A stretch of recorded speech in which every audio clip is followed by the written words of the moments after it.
সরকারের একটা ইন্টেনশন আমি দেখছি যে বিশেষ করে প্রধানমন্ত্রীর পপুলিস্ট কার্যক্রম করার দিকে উনি বেশি আসলে মনোযোগ দিচ্ছেন।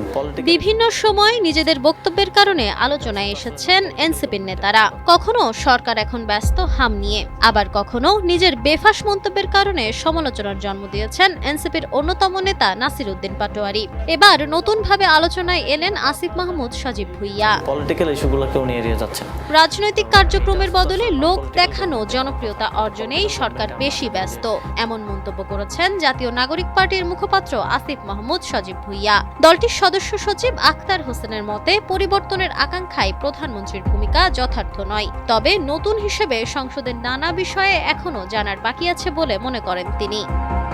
মূলত গণভোট, জুলাই সনদ, সংবিধান সংস্কার, পরিষদের শপথ ও জ্বালানি তেল সহ নানা ইস্যুতে সংসদের প্রথম অধিবেশন ছিল বেশ ঘটনাবহুল। সরকার ও বিরোধী দলের যেমন ছিল মতপার্থক্য, নানা ইস্যুতে আবার দেখা গেছে ঐক্য।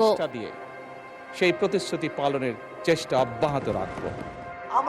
দলটির সদস্য সচিব আখতার হোসেন বলেন, সরকার বিভিন্ন কার্ড বিতরণ করছে, তবে সেই ক্ষেত্রে অর্থ কোথা থেকে আসছে কিংবা প্রকল্পগুলোর সার্বিক পরিকল্পনা তথা কাঠামো তারা উপস্থাপন করতে পারেনি। পাশাপাশি নিজেদের নিয়ে মূল্যায়নে আখতার হোসেন বলেন, নতুন হিসেবে সংসদে এখনো জানার জায়গা রয়েছে।